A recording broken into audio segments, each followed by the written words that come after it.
Lorsqu'en 2013, la Centrafrique sombre dans la violence et l'horreur, le père Bernard Kinvi sauve au péril de sa vie de la mort des milliers de musulmans qui ont trouvé refuge dans sa mission. Dans son livre paru aux éditions du Cerf, ce jeune religieux togolais témoigne des épreuves endurées donc au péril de sa vie. Bonsoir mon père, soyez le bienvenu sur TV5 Monde. Merci. Vous êtes donc l'auteur avec Tigran Yegavian de ce livre qui a pour titre Mission, c'est aux éditions, je l'ai dit, du Cerf. Alors en plein conflit en Centrafrique, vous avez donc hébergé des centaines de fidèles musulmans dans votre église. Est-ce que vous pouvez nous raconter comment ça s'est passé?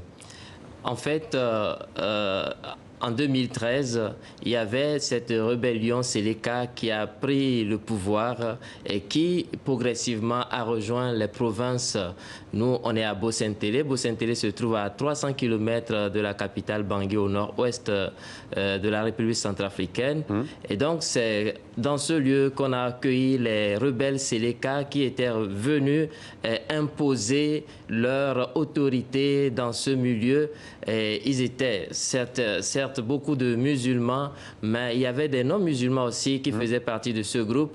Et leur ambition, c'était vraiment de racketter les gens, d'occuper le territoire. Et ils ont fait tellement de mal à la population, si bien que la population a voulu se révolter.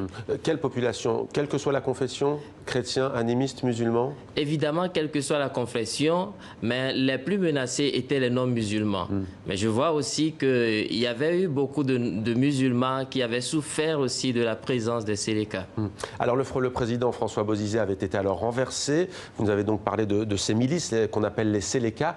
Il y a ensuite des milices d'autodéfense qui vont se mettre en place, qu'on va appeler les anti-Balaka. Parlez-nous de cette milice. C'est elle qui va s'en prendre ensuite aux musulmans?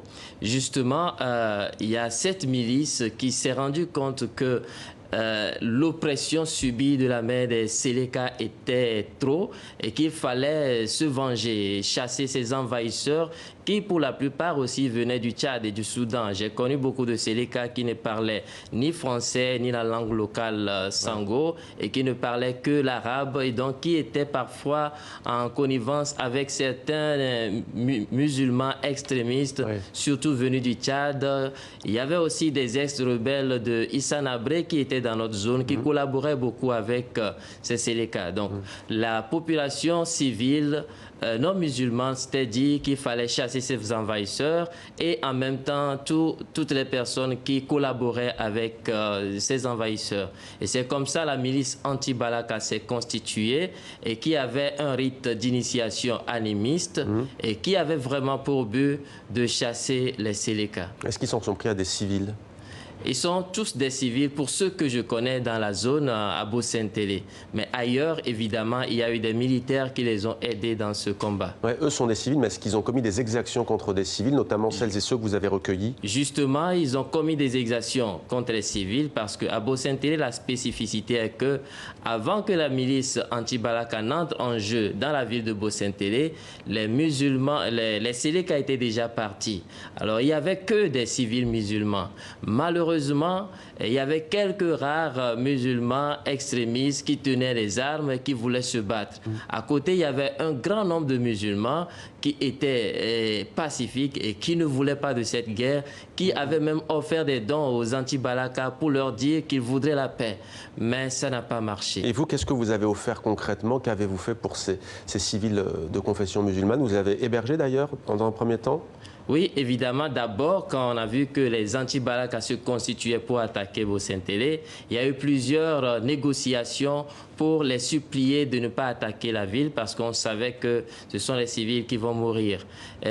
Malgré tout, ça a permis juste de ralentir le conflit, mais ça ne l'a pas empêché. Et quand le conflit a commencé, c'est les musulmans qui eux-mêmes, d'une façon unanime, couraient vers nous pour trouver refuge.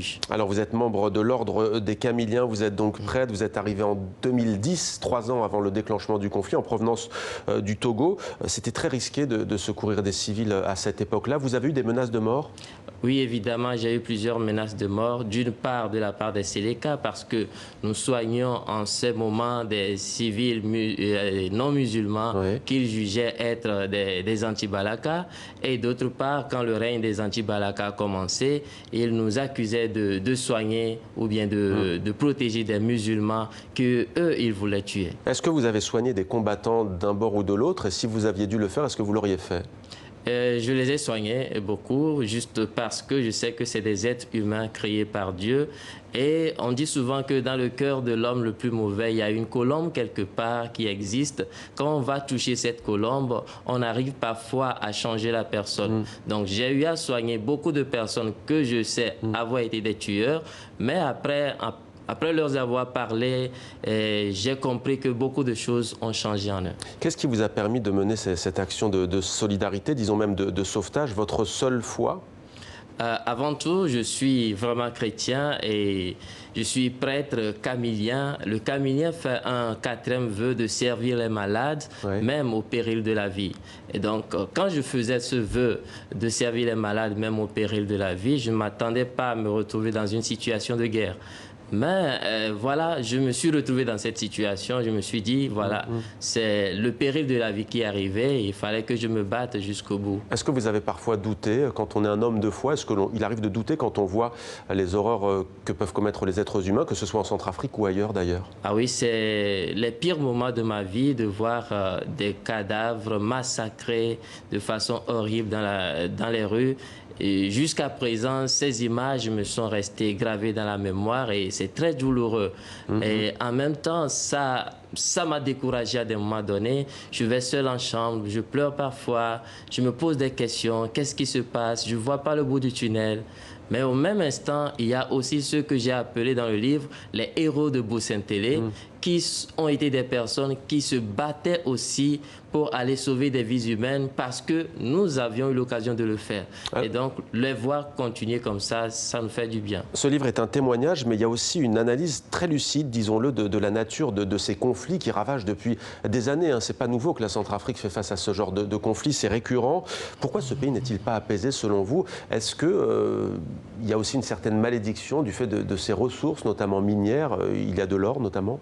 C'est un pays immensément riche en ressources minières et ça fait partie évidemment de nos problèmes. Les pays très pauvres en Afrique n'ont aucun souci de paix, mais ce pays est immensément riche. En même temps, il y a eu plusieurs coups d'État en République centrafricaine et malheureusement, la population est vraiment pauvre et analphabète. Et je me suis rendu compte pendant le conflit que tous ceux qui ont tenu les armes, rares sont ceux qui ont été des intellectuels parmi eux.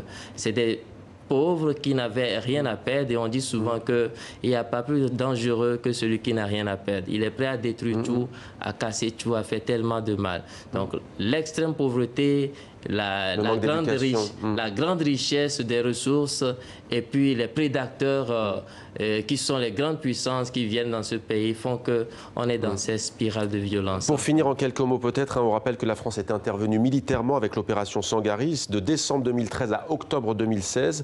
Aujourd'hui, on a le sentiment que c'est un conflit et un pays qui a disparu des écrans radars. À TV5 Monde, nous nous efforçons bien entendu de suivre la situation en Centrafrique. Quel est votre avis à ce sujet? Vous ressentez cela?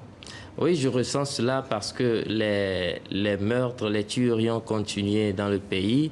Il n'y a pas du tout d'enquête pour savoir qui fait du mal et qui est-ce qui tue.